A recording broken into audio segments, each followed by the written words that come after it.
welcome back to Sip and Chat with Beauty and Tando. My name is Tando. And I'm Beauty. Welcome back to episode 2. We hope you watched episode 1 and you enjoyed it. And now we are back with episode 2. What are we talking about today, friend? We are going to talk about in-laws. We're going to talk about in-laws. Mhm. So I know you're still married, and Yeah. if I'm not mistaken, it's been 3 years, right? Mm-hmm. Would you share? Almost 3 years. Almost 3 years. Yeah. Uh-huh. So how has that been for you? With my in-laws? With your in-laws? Because I know your husband is white. Yeah. And you're African, South African. Yeah. So I'm sure there's a difference. Mm-hmm. So would you like to share how you are dealing with that difference and, Yeah, for sure. I mean, obviously, like you said, I've been married for almost 3 years, and my husband is white and I'm African. And so there's going to be, like, obviously cultural differences. And, I think it's all about setting boundaries, like good boundaries. Like, I have a very good mother-in-law. Like, I love my mother-in-law. She loves me. She's like my mother, and same as my father-in-law, I respect him, and I have a good relationship with him, and we actually even live together. Like he was living with us for a little bit because of his job. Like he was close. Where we live, it's closer to his job. Well, he's retired now, but then when he was working, so I know all about that, like living with your in-laws, which can be hard. I wouldn't recommend it to anyone, Not that I had any problems with my in-laws, well, with my father-in-law living with him, but it's just, it's hard.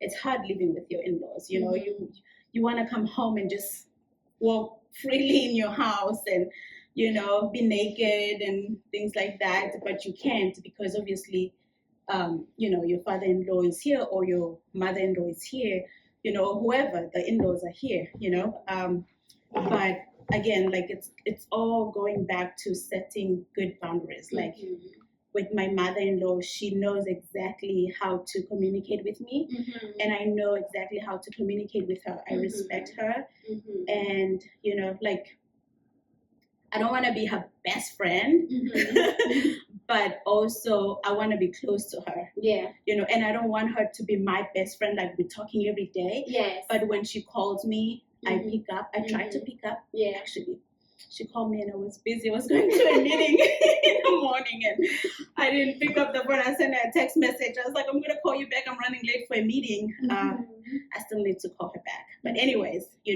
when she calls, I try to pick up. And that's all she told me. She's like, honey, when I call, just, just make sure you're available, to talk. And obviously she knows I'm busy. I also have a career and whatnot. So I try my best to be available.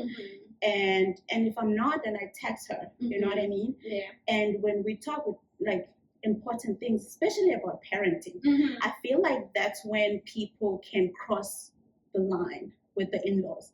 Like they can now try to tell you how to maybe raise your kid, or maybe like I'm pregnant now, try to give their opinions, but she doesn't do that. Oh, that's nice. Yeah, she does. She tries not to do that, but I remember we had like an hour conversation where we were like, okay, we really need to talk about like boundaries and things. She doesn't mean harm. She doesn't mean like any evil, but she's trying her best to share her experience with me, but sometimes that experience is not needed. You know what I mean? I don't know if like so sometimes that like her input is not needed, but I respect it. Yes, because she's obviously my mother-in-law, but she knows when to draw the line. She knows like, okay, maybe I can share this with her. She might like this, and if I like, she does share some TikTok things, and I'm like, oh, okay, cool, I like it, but she doesn't overstep. Even like with visiting, when your in-laws are visiting, when when it's time for them to leave, and maybe like in a week or two, now you're like, okay, I think I've had enough, and then Africans will stay forever. maybe, and she's like too, I'm sure she's like that too. Okay, now I think I need to go back to my own space. You know what I mean? So we try not to overstep on each other's toes, and I know it's different with our culture, so maybe I'm just talking from a point of being privileged, being married to a white man, but also again, I don't want her to not understand my culture, where she really does. Like if I share something with her, she tries to understand it. She tries to understand my point of view. Like even with when we got married in South Africa. We had a traditional wedding, and she was like all for it. She participated, and she came with her friends, her family, and so yeah, I think it's all about communication and setting really good boundaries. Yeah, and let her understand you, or let them as a whole family understand who you are, understand your culture and what you stand for, and your values, and also understand them as well. You know what I mean? No. What about you? I'm I feel like I've talked for a long time. Oh my God. That was actually very good because, some of us, we are very traumatized from the in-laws. And when I say us, I mean African women in general. Sometimes you find yourself in a situation where your in-laws are literally all up in your business. Like I remember I had a friend who actually, she lived with the in-laws, and the sister-in-law really did not know how to have boundaries. So the sister-in-law would wake up in the morning, go to their master bedroom, put on her husband's t-shirt, walk around in the husband's t-shirt. Okay, that's weird. Exactly. Like she would call me and then she's like, Beauty, I feel like my sister-in-law have done something with my husband. I'm like, I feel the same too. Girl, it gets worse. So one time she told me, she said, oh, you know what? Last night I cooked the dinner for my husband, and obviously the sister-in-law cooked the dinner for my husband as well. The minute my husband walks in, here she is. Oh, brother, I cooked for you. And they were from different countries. So obviously the husband is going to gravitate more towards her cooking instead of the wife's cooking. But I feel like every woman needs to have those boundaries. And even a man, you cannot be shutting your wife's cooking down just because of your sister. And the marriage did not work. At the end of the day, sure. Yeah, that was horrible. And she even told me that one time the same sister-in-law actually went into their master bedroom again and brushed her teeth with his toothbrush.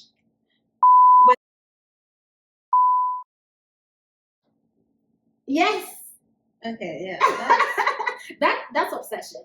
Yeah. That's obsession. So I mean, the poor lady ended up divorcing the guy because obviously she felt like she was having so many challenges. You can't be fighting your husband. Did your friend ever talk to the sister, like confront the sister? I mean, not like in a nice way, coming from a point of, okay, I don't understand. This might be like a cultural thing, but like, let me in, like, make me understand, like, why you do these things. Yeah. So here's the thing. One of the things that she mentioned is, number one, the sister is a liar. Oh, okay. Well, that doesn't help. Exactly, that does not help at all. So the sister, number one, used to lie about everything, and she would fabricate the stories and tell everybody and their mama all the bad things about this poor wife, and which were not true. That's number one. And number two, even if she tries to have a conversation with the girl would quickly run and tell the other side of the family members, the family members. And then she'll get a phone call. Before the wife could even tell her side of the story. And now the other family members are calling the wife and saying, you are trying to come between my children. How dare you try to separate my kids? Where else the only thing that she wanted to do was just so that, you have to recognize your sister-in-law. You have to recognize your wife. You have to respect your wife. You need to have healthy boundaries, right? And they were not created. So she felt like, okay, here I am. I'm battling with my in-laws all the time, and I'm battling with my husband, and I'm still trying to get to know this man. We didn't grow up in the same household. Right. I'm trying to learn how to cook your food, and here I am having to deal with all these things. And she ended up actually just leaving the whole situation, and she left it. But more than anything, once upon a time, I was married, right? Yeah.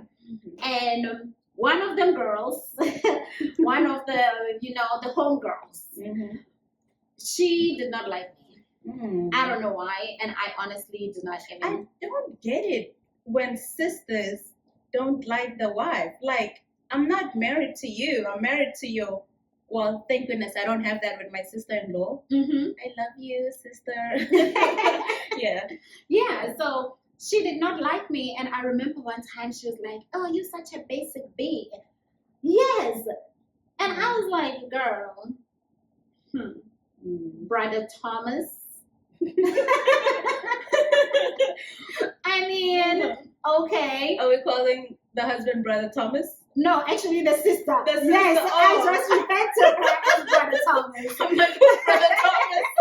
No, it's just Brother Thomas. Okay. And the reason why I say Brother Thomas, because when you are a woman that always feel the need to fight and show your muscles, and to other people they may think you are savage, but really you're just being unnecessary. You're just trying to take up space that don't even belong to you.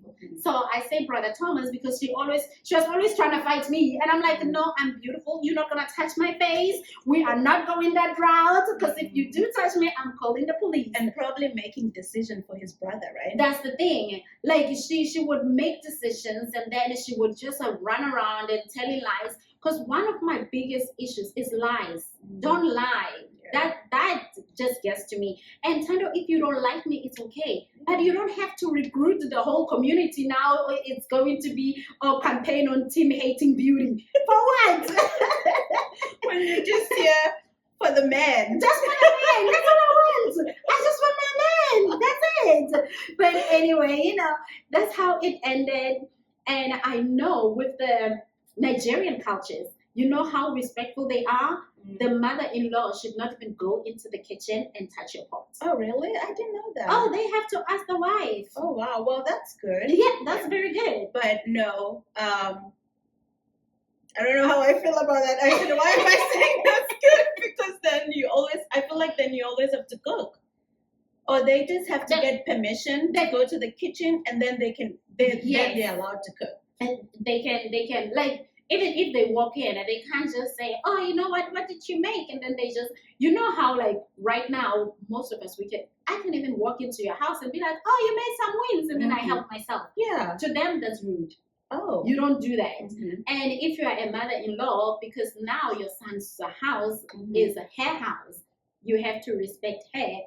The kitchen is her kitchen. So you can't just walk in anyhow and dish for yourself. Well, I guess it's those boundaries.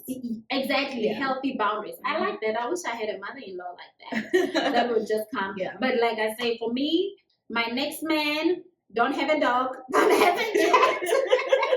No sister, You just want him alone. I just want you by yourself. Just come. Yeah. Come as you are. I don't mind like my mother-in-law going into the kitchen because I mean, if she wants to cook, and she does, when she come here, she cooks and everything. I'm like, yeah, go ahead, cook, and she cooks amazing food. But I could see that also, like setting good boundaries with the Nigerian culture, where like she's asking for permission to because that's your kitchen. And so if that works for you, then that's good. Because what's the other thing to me, which I also like about asking for permission, right? I'm sorry to say this, but there's some African food that some people cook, and they use palm oil. And then it spills all over your kitchen. And I know how you feel about the splashes. You know me, and splashes. Right? I'm like, no, I don't like that. Yeah. So I have this rule whereby I say no cooking in my house, right? Okay. And no cooking in my house, I'm sorry, but I mean no cooking West African food in my house. So no cooking fish, no cooking cassava leaves, no cooking potato leaves, no cooking none of those.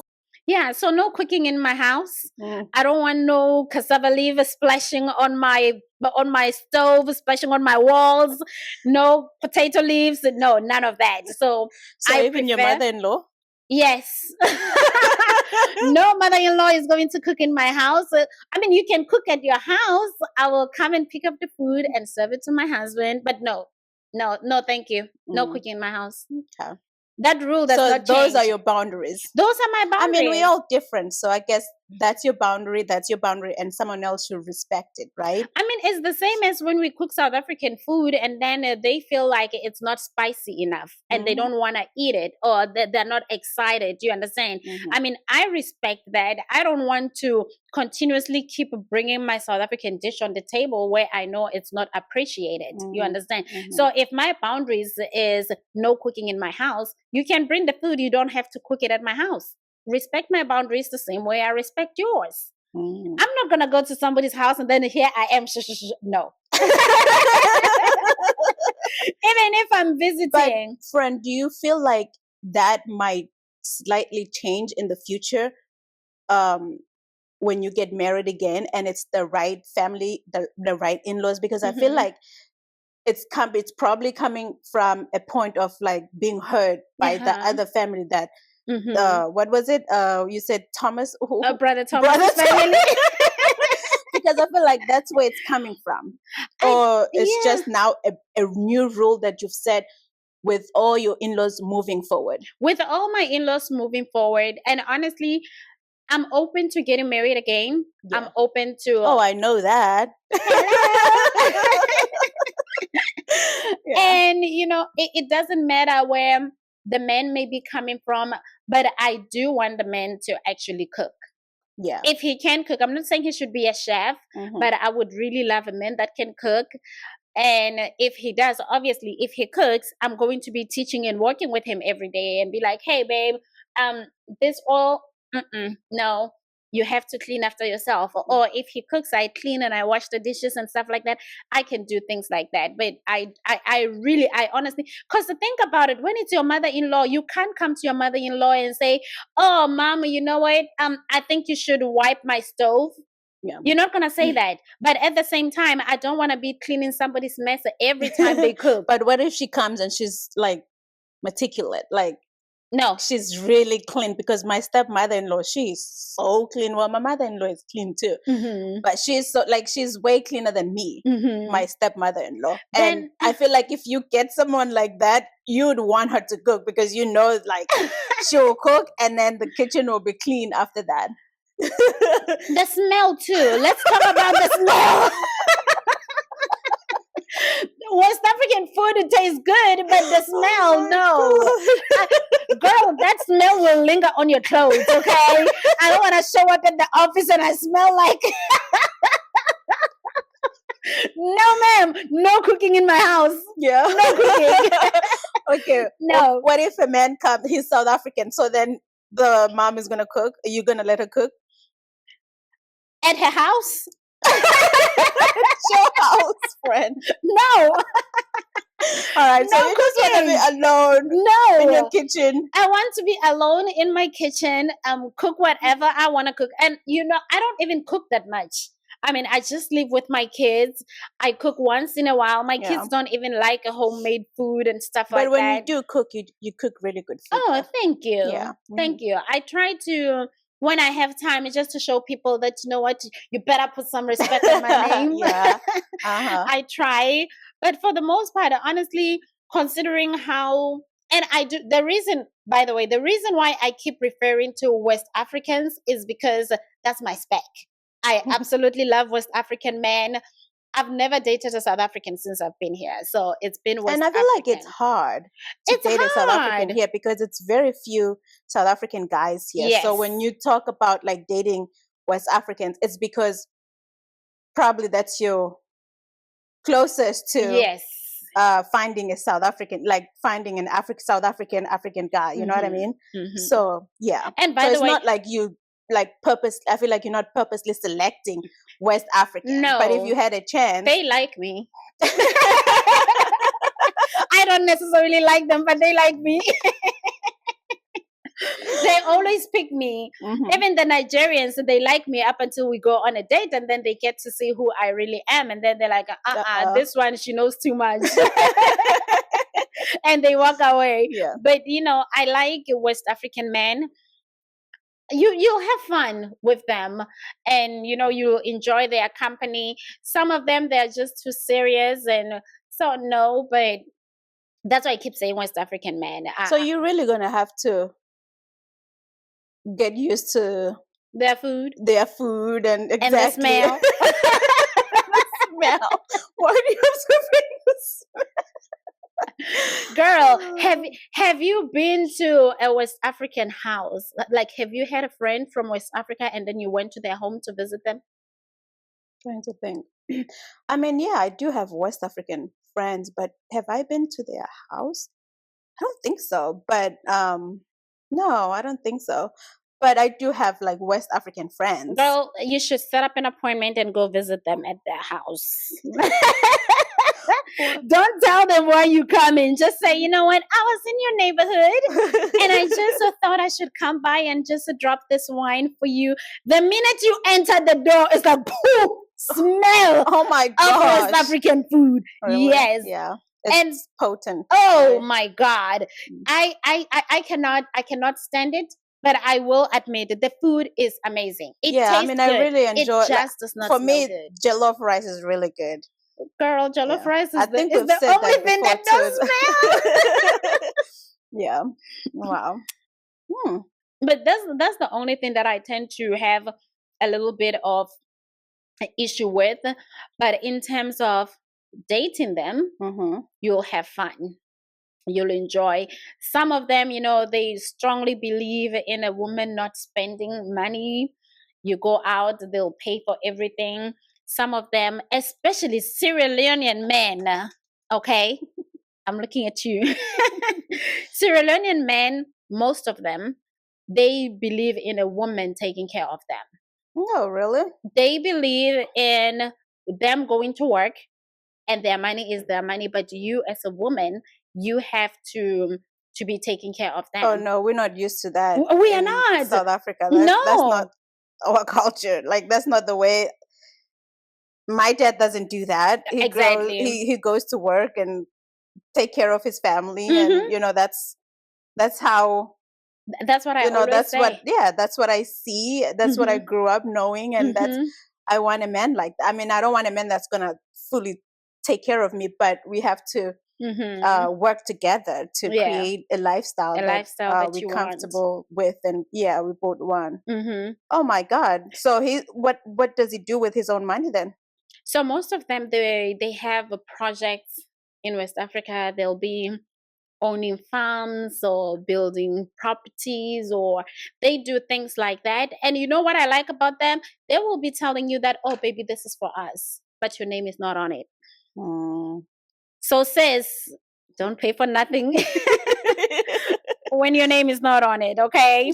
So they but play, that's true. How can you pay for something that your name is not on? but they are so used to that because the Sierra Leonean women, actually, that's how they treat them. They are so, I don't want to use the word desperate, but they really put in Is this- extra effort to making sure that the man belongs to them. Oh, Where else for us, we believe in a man actually pursuing you as a woman. If you don't call me, I'm not gonna call you. You're the man. You're supposed to chase.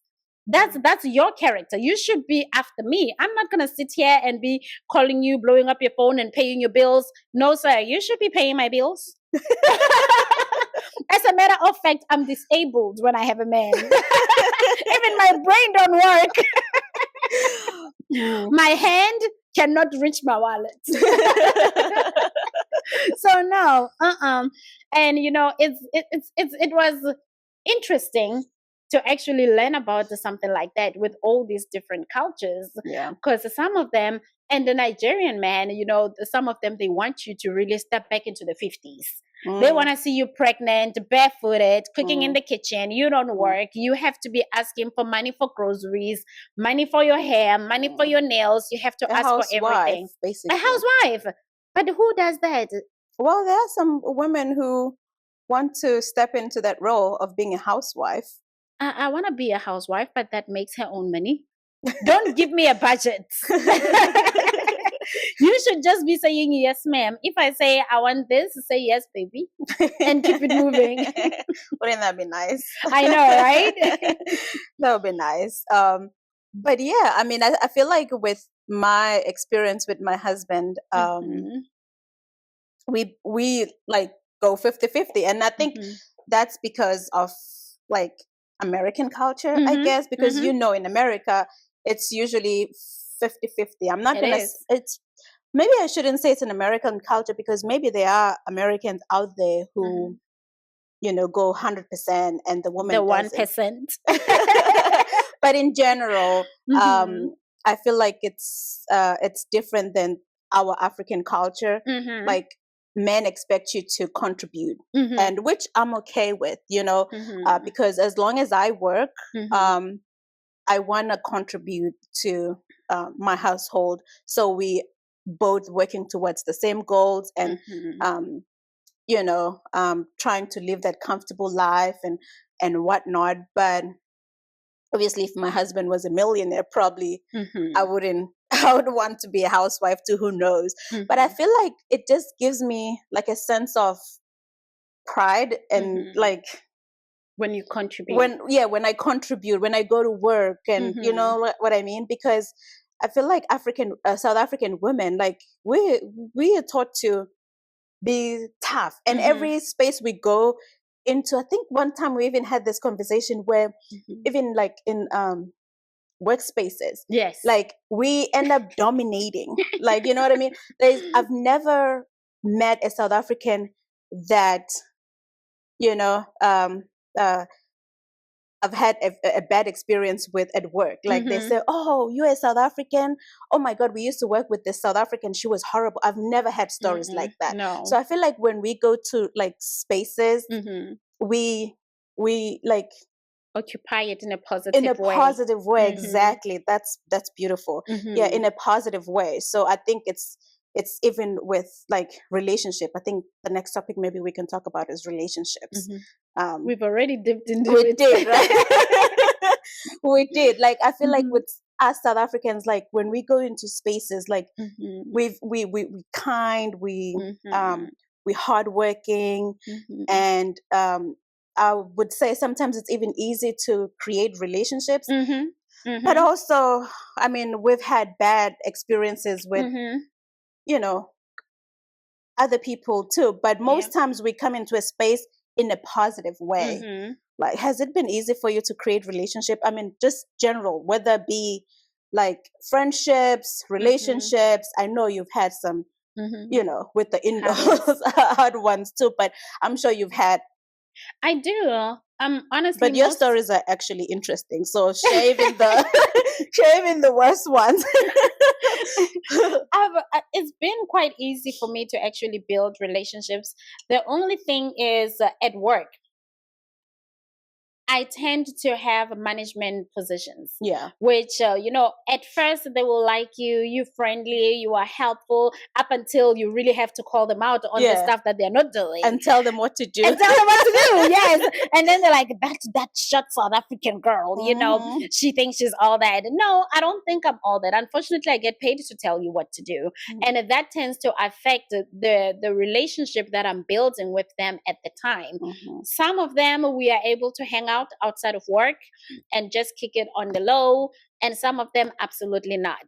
So I do have a good number of people that I've been friends with for the past 10 years or more and whatever, which I believe those are like very solid friendships, right? And then outside of that, some people I'm no longer friends with, simply because they just want you to always be the one reaching out. I can't always be the one reaching out. I am not that invested, you know? I don't want to do that. I feel like I treat people the way they treat me. If you receive me with love, I'm going to receive you with love. If you want to be mean to me, I might be mean to you. Or I might just look at you and be like, you're not worth my time. So it kind of depends on which day it is. Some days, yes, I might want to clap back. And then some days I might be like, you know what? she's not even worth my time or my energy. So it has been, I would say, good and bad. And Mhm. I do have some friends whereby, ooh, this is a good one. Let Mm. me tell you what happened. I was in a relationship. I had a situation with one of my friend, with my boyfriend actually at the time, and my friend happened to call me, and I told her what was going on, and then we hang up. After that, she called me back. I think she butt dialed me, and she wasn't aware that my phone went to voicemail. And I heard her talking pretty much shit about my situation and even adding some spice, adding some lies in the whole situation. And So I now stopped. she's talking to someone else, but she doesn't realize No, that yes, she's butt dialing you. yes. Mm. So it took me months because after that she called me. She was like, "Oh, are you okay?" And yes, the conversation was flowing because I didn't know what was happening, right? Only 3 months later, I went on my phone and then I listened to the voicemails, and then I see that she called me that one time. I listened to it. She was discussing my situation with her boyfriend. Mm. And it not what actually upset me about the whole situation, it wasn't because she was discussing it, it was with who she was discussing it with. If I call you in confidence and I tell you that I'm going through 1, 2, 3, 4, 5, 6, 7, 8, 9, 10 with my man, that's fine. You are married. That's your husband. Tomorrow, if you are not married, you discussing my situation with Peter, and then tomorrow with Tom, and then tomorrow with James. Yeah. No, don't be talking about my situation. Keep it to yourself. And I got upset and I stopped talking to her. But later on, she sent me a message. She was like, I don't know what I did to you, but I'm aware that you're not talking to me. And I just forwarded it to her. Mm. Yes. And she did call me and she's like, "Oh, I'm so sorry, but I happened to do that. You know, when my friends are going through a lot, I talk to my man, but my man obviously doesn't know who you are." I'm like, "No, don't do that. Mm. I don't like that. I don't appreciate it. However, I do like having open conversation. You know, I'm not a very private person. Mm-mm. I'm okay sitting down and saying, you know what, this is what's going on, and let's address it. Mhm. Let's piggyback on each other's brains and let's find out what's going on. Let's come up with a solution. So Mhm. I did not appreciate that she did that behind my back. But fast forward, we were able to resolve it, and then now we're back being friends again. And yes, I'm talking about you. You know yourself. Oh, she's watching. She's watching. She's always watching. So now well, we are. but you guys are in good terms now, though. No, we Yeah. are. We Okay, are. that's good. I usually don't. I don't even think that I have people that I'm in bad terms with because if you're not my friend, you're just not my friend. I don't have Yeah. time to.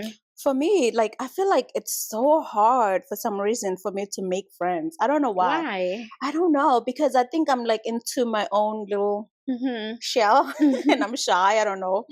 But it's just like so much hard work, Mm-hmm. especially like here now we're grown and we have stuff to do and Yeah. like I remember this I met this girl at I was at work and I went to a coffee shop. Mm-hmm. I was working there sitting and she came to me. I ordered a matcha. Mm-hmm. This African American girl, she came to me. She was like, "Oh, I really like matchas too. Like, what flavor did you get?" I was like, "This is oat milk matcha, and that's my Mm-hmm. favorite, with Mm-hmm. some lavender cream on top. Mm-hmm. Ooh, yummy! You should Mm-hmm. try that."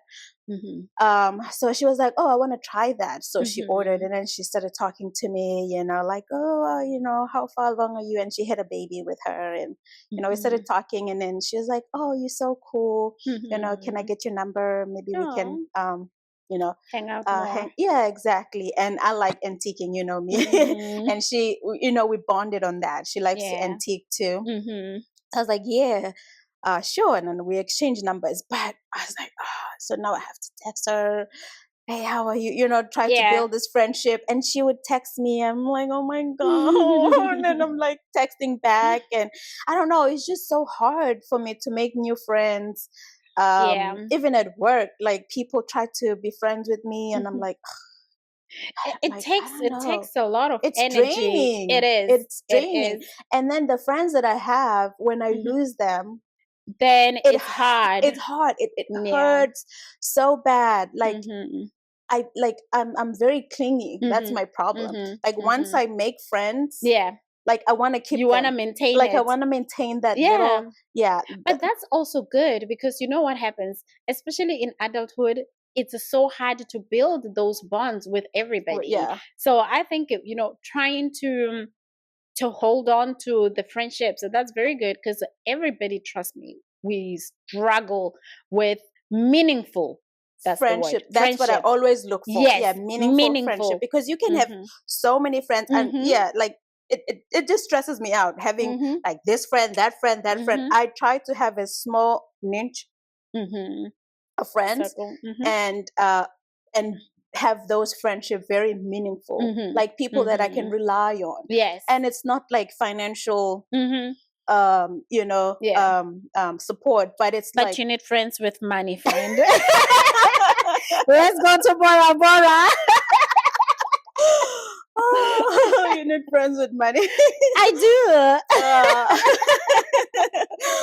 I don't know about that, but okay. Well, I have you right here then.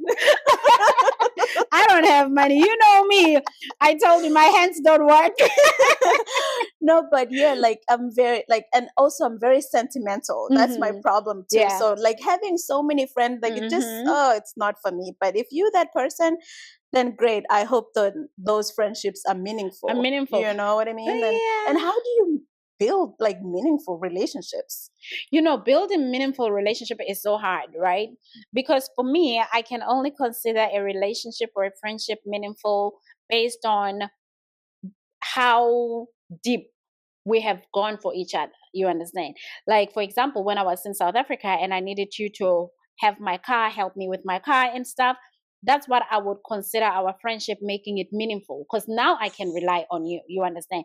But if you are that type of a person whereby we just sit, drink, and Every time we talk about people. where are we going? Like, what Yeah. are we doing? You know, Mhm. I need to be able to sit down with you when we have a business idea. I should Mhm. be able to come to you and say, you know what, I'm trying to build this brand, or I'm trying to do this, and then you showing up. That's what makes it meaningful to me, you Mhm. know. And that's pretty much the best that I can think about. But Mhm. other than that, honestly, all these other friendships, all you do is just to sit there, talk about people, sit there, drink, and Yeah. I don't want that. Yeah, I'm past that. No, no, no, no. I want friendships where I can trust you enough, whereby if I'm out of the country, you can look after my dog. Mhm. And I don't have a dog, Yeah. but you know what I mean. Yeah, I know. Well, I have dogs, so yeah. Yes. Yeah, no, that's me too. Like having meaningful relationships, and this is just not friendships. This could be like like any relationship, you know. Relationships, you gotta give me money to make it meaningful. You know, I you know, I feel like we gotta like have communication. We gotta Mhm. have the same values, and Mhm. we gotta be on the same page about Mhm. like building each other. Yes. Like the friendship we've had, Mhm. it's been amazing, It and has. I've seen you grow Yes. your business from zero to. I don't have a business. I don't know what she's talking about. Okay, maybe she doesn't want to throw that out there, but I've seen you do things that Mhm. you know Mhm. uh empowering. Like Yeah. when I look at Oh, you, I'm thank you, yeah, no, friend. for real.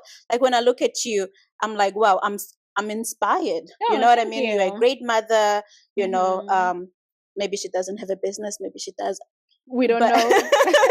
but you know, I've seen you build things, and I've Mhm. seen you Mhm.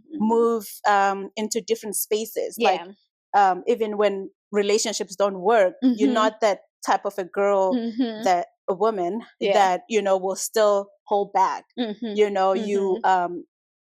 you trust yourself, Yes. and you know, you what I'm trying to say, like Like I'm able to embrace every stage. yeah, you're able Maybe. to embrace every stage, every obstacle that comes Mhm. your way, Yeah. and you know, you take it, you know, with your arms wide open, you know, with Yes. your chest Mhm. up high, and I'm like I'm really proud Oh, of thank you, that. And friend. those are the relationships that Yeah. I want to, you know, be involved in. Like Mhm. we come from here, now we, Yes. you know, we Mhm. go here, we see each other's struggles, and how Mhm. do we grow each other? How do Yes. we support each other through all these struggles, and and it's beautiful then when you see your friend overcome these struggles, you know what I mean? And so we've had a very good relationship, and I'm really proud of us.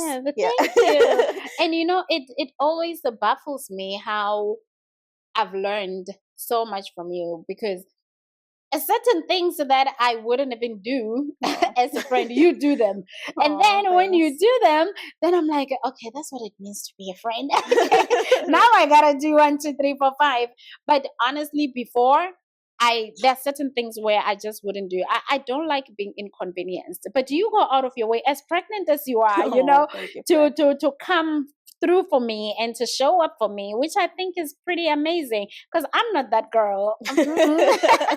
I am not that girl. If I am pregnant and you need me, figure your way out. Figure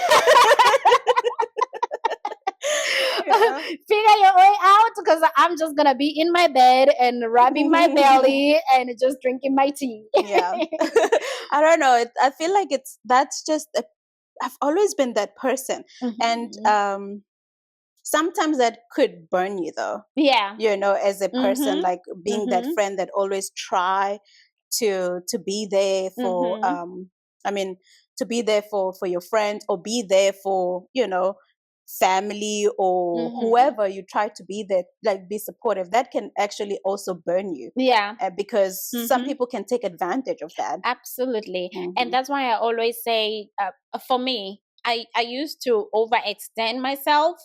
But in 2025, one of the goals is I'm not going to bend myself to keep anybody warm. I have to give you because my cup overflows. If my cup is like this, I'm sorry, friend, I'm not sharing with you.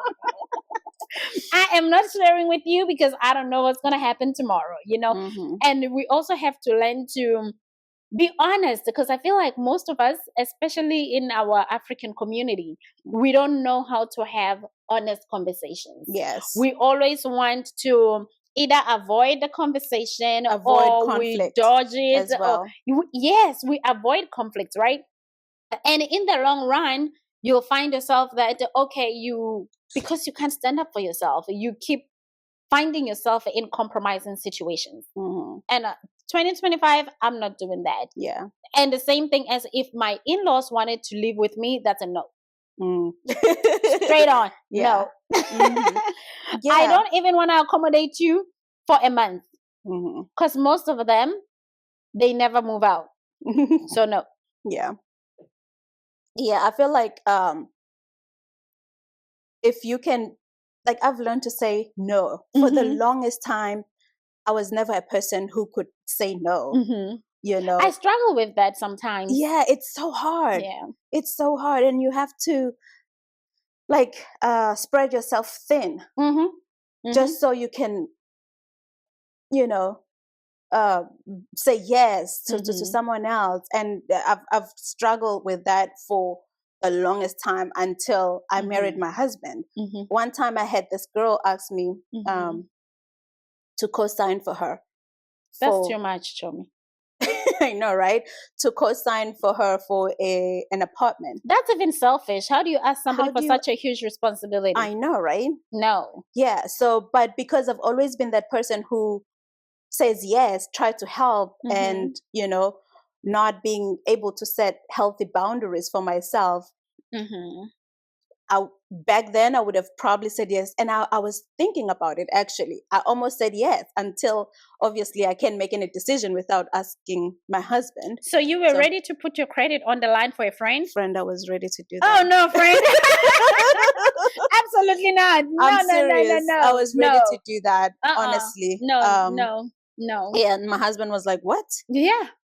My stepmother-in-law was like, "Oh no, we're not doing that." I like that. We're not doing that. Yeah. What did And when I told that girl, like that friend, like, no, I'm sorry, I'm not going to be able to do that, but I can help you, this way. Don't tell me you still offered him money. No, it wasn't money, but I said I could, house your kids. For how long? until she was able to find. Which was how long? I don't know. That's the problem. I don't know. And so you could have potentially had her kids in your house for 6 to a year because you still didn't even know for how long. I know, right? And you were okay with that? Yeah, because I was trying to help. Oh my God. You know, I was trying to help. I can help you by referring you to the deleting bad credit companies. But No. again, like, it's all about setting those healthy boundaries for yourself I feel and like it's being able to say no. Even your friend to even put you in that position to ask you that was not necessary. Yeah. I'm But not trying to be like, I'm not trying to be mean, Well, but you don't ask somebody for something of that magnitude. yeah. And for people that don't know, so in America, what you do, your credit is like the most valuable thing that you can have, because that's going to determine if you qualify for a car, if you qualify for rentals or a mortgage or whatever, you know. So you have to be very responsible for it. And when people are not paying their bills on time, that credit decreases. So you get impacted. If you apply for too many credit cards, you get impacted. So it pretty much everything that has to do with finances get impacted by your credit card. So don't ask anybody to be co-signing for you and put their credit on the line, because the reason why your credit is bad is because you are not financially responsible. Exactly. So no. Yeah. I'm not going to do that. Yeah, no, I almost did it, but obviously. I mean, I can pay for 2 nights at the hotel. That's the best I can do. You're not bringing no babies in my house. You're not co-signing. I'm not co-signing for you. You're not bringing your kids. No. Yeah. But again, also, I feel like it goes back to what we were talking about, setting those healthy boundaries and knowing when to say no, learning to say no. Yeah. And having those meaningful friendships, like people that are not going to try to take advantage of you. And because honestly, I've had some really good friendships, like from my childhood. I still remember some of my childhood friends, my high school friends, my college friends, until now I'm an adult. I haven't had like really bad experiences with friends. Some friends, yeah, here and there. But, you know, yeah, that one was like, okay. No, that's too much.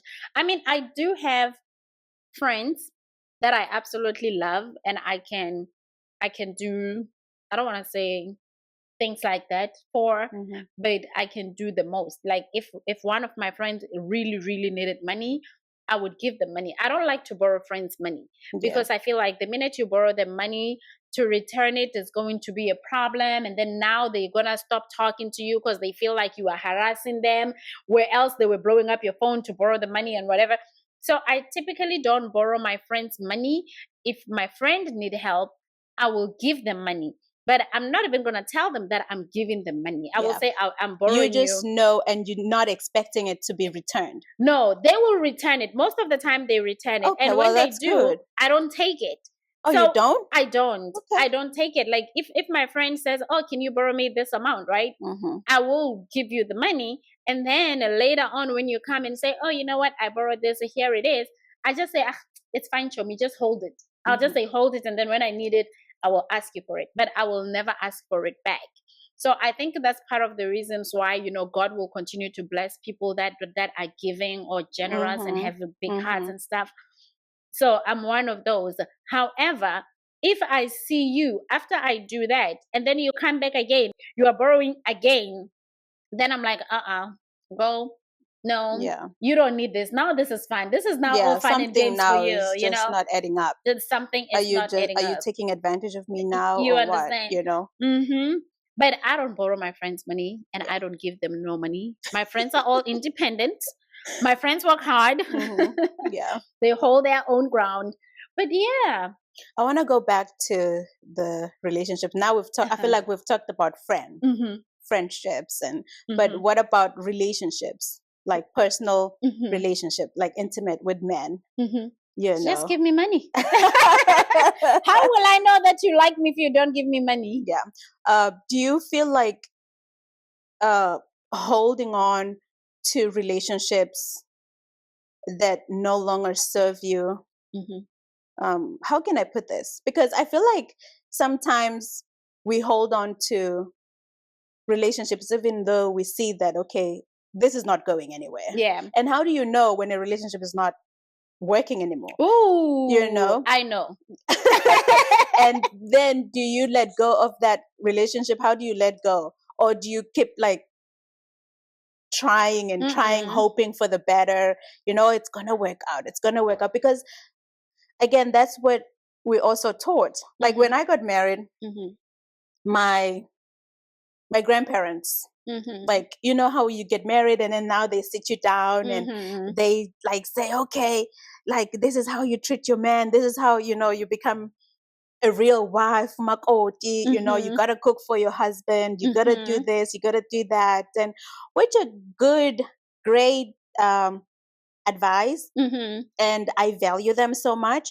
But because of like the lifestyle now that we live, some of those advice don't really work with you anymore. Not that I disrespect or I disvalue the advice, but because of like the lifestyle, it's not the lifestyle that I'm living now. It's not the same as my grandmother's lifestyle, who would be able to be cooking every day for her husband. You know, if I'm coming home from work tired, I'm probably not in a right space to cook right now because I'm tired. I just came back, you know, from work. Maybe my husband got home early. He can cook, you know. So some of the advice that they give you, they just don't work with our current lifestyle now. So how do you? Girl, I let go. If there's one thing that I know, one of my strengths is the ability to walk away from any relationship that does no longer serve me any purpose, or walking away from the table when love is no longer served. And you asked another question, like, how do you know that the relationship is no longer working? You know, the relationship is no longer working when the issue that you keep bringing up is not addressed. You know, the relationship is not working when I have to go to bed early because you're coming home, and I no longer want to talk to you. Oh, okay. I don't want to talk to you. So you're avoiding them. Like now because it's always something, friend. There are some men whereby today they're complaining about the kids, tomorrow they're complaining about the text message that you sent yesterday, and then tomorrow again they are complaining about your WhatsApp status, they're complaining about your Facebook post, they're complaining that you posted something. Like, there are men that just cannot help themselves but complain. When you do that, for me, that's a cue. That's like, you know what, you don't need this, right? And I will definitely disconnect. But however, most of the time, I will leave you mentally, emotionally before I leave you physically. I was in a relationship one time where I left the man emotionally. I left him in February, but I physically removed myself from the situation in December. So since February, I told myself this is the period where I'm going to be having an exit plan. I'm going to emotionally disconnect. I'm going to mourn this relationship. I'm going to find other ways. You mourn the relationship before it's even over. Correct. Yeah, because and I feel like that's a great way of going about it. Because if you're still emotionally attached, then you're not gonna have the strength. You're gonna go back. You're gonna go back. Yeah. So once you start with preparing yourself emotionally, then you have the strength to physically then let go. And if you're no longer compatible, I feel like, honestly, I also feel like in America, right? Most men, they don't date women so much for compatibility anymore, but they want to date women because of what women can bring to the table. Because the economy is so challenging for people to make it on their own or to survive on their own. They constantly feel like they need to be with a woman that makes 6 figures. Let me rephrase. That works. It doesn't matter how much money they want. If you make 6 figures, that's even better for them, because they feel like should they lose their job tomorrow, you'll be able to pick up the whole load and continue paying the bills and stuff like that. But they don't want to, they strategize in terms of the woman that they select. And when I pick up on those vibes, those energy that you know what, you are here with me because of 1, 2, 3, 4, 5, then I start trying to pull myself a little bit and to be like, okay, this is the situation, this is the situation. And some men, they really just want to take. I've dated somebody that I have taken, oh, I'm not gonna say this. Let me be quiet. But Yeah. it's easy for me to just disconnect. I don't have a problem with disconnecting. And like I mentioned, a man should be chasing me.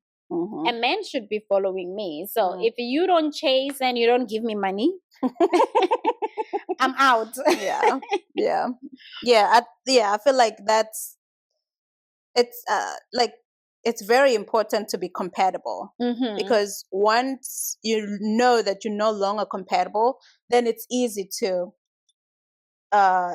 disconnect. It's easy to break that, Friend, men lie. One of my exes, they lied. They pretended for over 2 years, pretending like they're a certain way when they are not. They even lied about their religion. They even lied about everything just so I can shame be with on them. that man. You know what I mean? Like, to pull yes, that girl falsification. He pulled it. And then once, you know how men are, they will treat you like you are a chicken, right? They put corn. Not a chicken.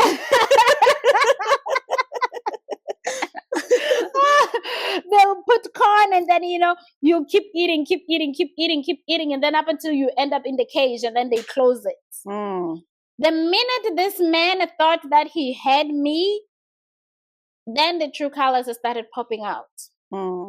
And when I saw the true colors, I was like, you are not the man that portrayed himself to be. So I am out. Because I'm not going to sit here, Chomi, with the perception of, oh, he's going to change. This is not who he really is. Well, this is who you really are. Well, but good for you for recognizing that situation and being able to escape from that situation, because there are some women out there who stuck it out. You know what I mean? Sometimes they even recognize the situation, but they would still say, "Oh, well, I'll stay because of this. I'll stay because it's either the kids, or it's either because of financial reasons, or it's either they're just not emotionally strong enough. They're just not built to like, they feel like they're not built to break away, to stand alone, to be independent. And that's not true. You know what I mean? God didn't make us that way. Women are built to be really strong. So if you're in a situation where you feel like you can get out of, that's not true. You can get out. Even like abused women, like women stay in abusive relationship because they just feel like, oh, I can't live without them. I can't support my kids. I can't, like, you can, maybe you don't have a job. I can't financially support us. I can't do anything. No, you are capable of leaving that abusive situation, because it's not even a relationship at that point. It's a situation. So, the only thing limiting you is your mind. Exactly. You thinking that you cannot is what limits you from actually being able to walk away from it. Exactly. And this could also go back to how we were raised, because some women stick through these situationships because of the advice that we get, like, oh, you cannot divorce, you cannot, and like going back to my grandparents, I love them so much, and that's one of the advice that they gave me, like, oh, no divorce, nothing. Not that I have like anything against it. Like, I don't have anything against the advice that they gave, and I'm not currently in a bad marriage, let me just put that clear out there.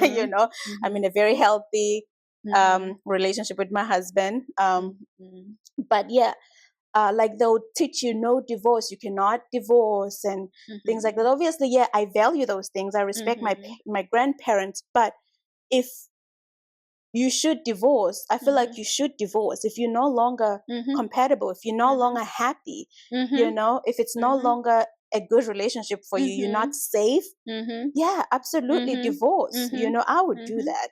Yeah. Yeah. So, And you know, the biggest thing, most men, they even take advantage of that because they know that our African culture puts us in a place whereby you have to stick it up. You don't leave. You have to be a strong woman. You have to be, and I don't like that. I don't like sticking around through pain just because you want to be strong. You understand?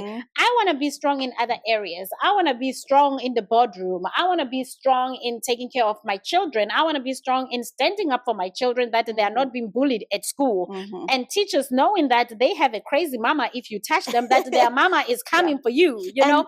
I want to be strong in those areas, but I don't want to be strong to stick around with a man that is abusing me and putting his hands on me, and I have to prove that I'm strong by sticking around in that situation. Absolutely not. I want to be vulnerable and walk away. Yeah.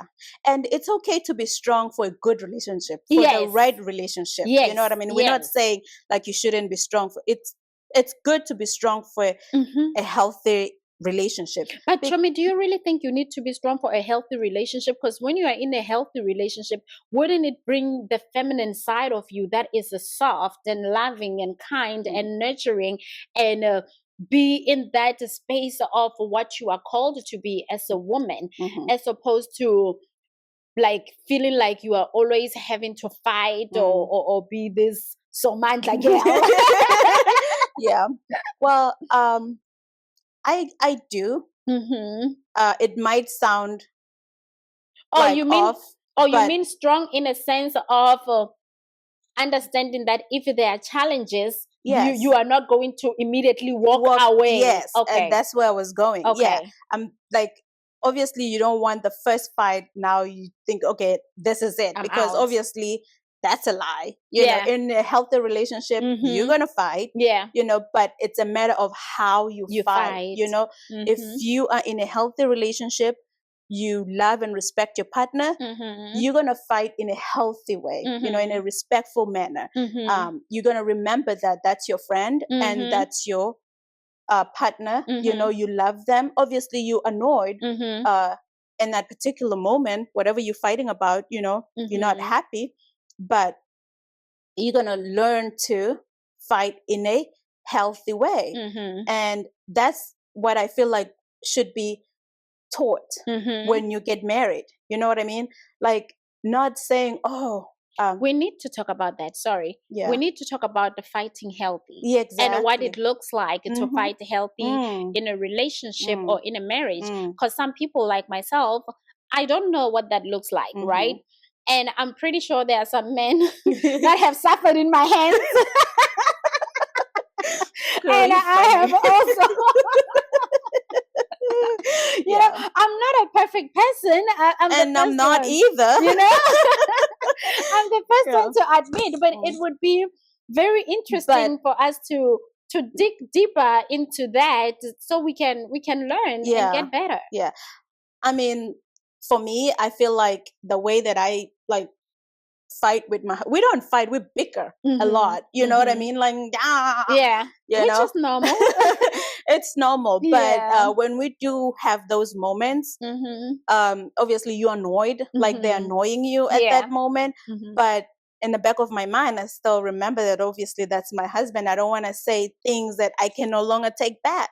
You can say, I apologize, but once you say what has been said, exactly. Yeah. So you just a matter of remembering to use like teachable, to use teaching words. You know what I mean? And learn your partner. You know, you have to understand. That's so important. Yeah, you have to understand. Okay, if we are fighting, in order for me to get my point across, I have to meet them at this level where they're going to understand what I'm trying to say, and it's not going to come across rude. You know what I mean? Because I feel like I can't say, like, I can say this to my husband, but I can say this to to somebody else and expect them to understand. But I know that if I say it to my husband, he's gonna understand. Like he's gonna understand that it's not coming from a point of evilness, you know. And we also like try not to go to bed. I know it's like as cliche as it sounds, but we try not to go to bed like angry. You know what I mean?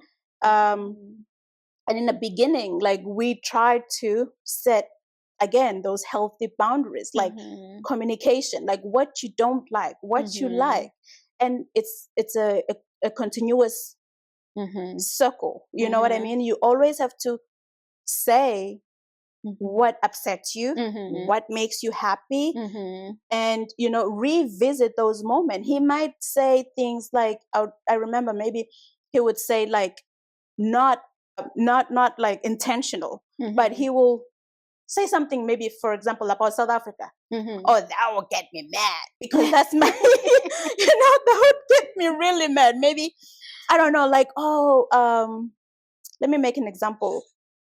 One time when we visited South Africa, he was like, oh, South Africa, like in Nanda, for example. I was born in Nanda. If you know where Nanda is, shout out to you. You know, in the beginning, like he would say, like I remember when we first went to South Africa, obviously he's going to have like some opinions about South Africa. And now he's coming back telling his friends and family. And maybe the way he says something to me sounds like he's bashing South Africa. And now it gets like hurt. I'm like, no, don't say that. You know what I mean? But at that moment, I had to learn to go back and try to make him understand, like, hey, when you say things like this, they upset me. You know, I don't like them because that's my country. As much as sometimes, yes, we have some, you know, bad things going on in South Africa, but that's still my country. So if you're trying to explain South Africa to someone, please say it in a nice way. You know, please tell the truth, just not the whole truth. Yeah, exactly. You can twist your truth a little bit, you know what I mean? But anyways, I feel like we've talked in length about relationships and you know, in-laws. And but yeah, again, I just want to say that, you know, we do value obviously our grandparents and the way that they were brought up and the way that you know, our parents were brought up and their advisors. But now our generation, we live in a different world, you know, so some of the things that they grew up with and the advice that they try to give us when we get married might not align with our lifestyle. So I feel like it's now about us trying to navigate this new life, being, you know, young and in relationships or married or whatever, and we have to tailor it to our current lifestyle. Correct. You know what I mean? Yeah. And it's beautiful to still add your grandparents' values. Absolutely. Like I remember my grandmother before she passed, my dad's mother, she held my hand, like, let me hold your hand. She held my hand and she said, you are getting married now. You know, and I'm really proud of you. And this was right before she passed, actually. She's like, you know, I'm really proud of you. And I just want you to know that I never, ever want to hear, whether in this life or the next life, that, you know, you are divorced. That, because have you ever hear any stories about me and your grandparent? Have you ever heard me not coming home and your grandfather is asking, where's your grandmother and whatnot? Have you ever had any drama about my relationship? I'm like, no. She's like, okay, well, that's what I want for you. And obviously I took that to heart. Like that would make me stay forever. Because I would constantly feel like I'm betraying her if I leave. Yeah. But also, so then she passed. Like she passed on her way, like an hour before we landed in the US. Can you imagine? Like I feel like she she respected my wedding Yeah. so much. Like, and Yeah. she adores my husband, by the way. Mhm. She she really adored my husband. She loved my husband. Mhm. But I feel like I would still, if I'm not happy, Mhm. I would still go ahead. As much as you say that you feel like you'll be betraying her, if I'm no Mhm. longer happy and Mhm. if we're no longer compatible, Mhm. like I would take a step Chomi, to quick divorce. question. But obviously, I'm happy, I'm married, and this is my forever husband. But quick question, Chomi. Mhm. What do you think would make people all of a sudden not be compatible? Because I feel Mm. like you are not compatible to begin with. They just be pretending and lying, these men. Well, I mean, because mhm, here's the thing: if I am an extrovert, this is who I am. You mhm, understand? I mhm, talk too much. I like to joke around. I may mhm, sometimes make inappropriate jokes. mhm, That's who I am. Maybe I will cut off on certain language that I use, mhm, and maybe certain jokes I may cut off mhm, and be like, okay, I'm getting older. That is mhm, not appropriate. I have kids that have mhm, ears. mhm, I might make certain adjustment, but it mhm, doesn't really change my character mhm, as a person. mhm. So if I feel like now all of a sudden you change, we are no longer compatible, I feel like you've just been lying this whole time. Yeah, probably. Right? But for me, compatibility Mm-hmm. is someone that you share the same values with. Mm-hmm. You know, But like why would they suddenly change I those don't know, values? like people. Oh, maybe. But you know what? Also, I guess I can kind of understand. Like we enjoy the same, not just And then values, they but get we enjoy the older. same things. Now Like they want to be at home. Like instead of going, like when you meet, mm-hmm, maybe you like going to play golf together, mm-hmm, or you like to go bowling, or to try restaurants together. And then mm-hmm. now he's 50 years old and he just wants to stay at home. Yeah. And you're like, but I still want to go to Miami. Well, leave him and go to Miami. And then you go to Miami and he tells you, come pick up your car off my driveway. Yeah. Get No, your but stuff from my property. yeah, I mean, I guess compatibility is all about the things that you've said for yourself. Mm-hmm. Like what things are important to you, Yeah. what values and the hobbies that you like. Does he like them? Or the hobbies that he likes, do you like them? And you know, the lifestyle that you want to live, is it the same lifestyle that he wants to live? You know what I mean? And even like family, because going back to in-laws, you know, even with the families, is it the family that you see yourself marrying into? Because you're not only marrying him, you're marrying his whole family. I'm marrying you, boo. Yeah, you said you want him alone, just alone, just right? you, baby, just you and So I. you know, the kind of a man he is, you know, is it the man that you value and you respect and you be proud to take back home with you, and you see yourself raising kids with, you know what I mean? Because that's also important, the way we parent. Yes. You know, and is he a lazy man? Is he a hardworking man? Like, what do you value? And all those things. And when you're together, how is the energy? You know, is it the energy, the vibe? Because obviously, in the beginning, the what do they call it? It's like the honeymoon stage. Every honeymoon stage is perfect. Yeah. You know what I mean? But once you really get to know the true person, you know, the actual person that you are in a relationship with, it's different. So again, when that honeymoon phase is over, is it still the same person that you see yourself? All right, friend. Well, it has been a very insightful conversation. It has. I enjoyed it. And me too. Maybe another time we can revisit what makes people no longer be compatible. Yeah, I think so. Yeah. But for right now, thank you guys for watching. Yep. Thank you guys for watching. Please don't forget to like, subscribe, comment, and share with your friends and family. We really appreciate you guys. Yeah, thank you guys so much for your support. Thank you. Bye.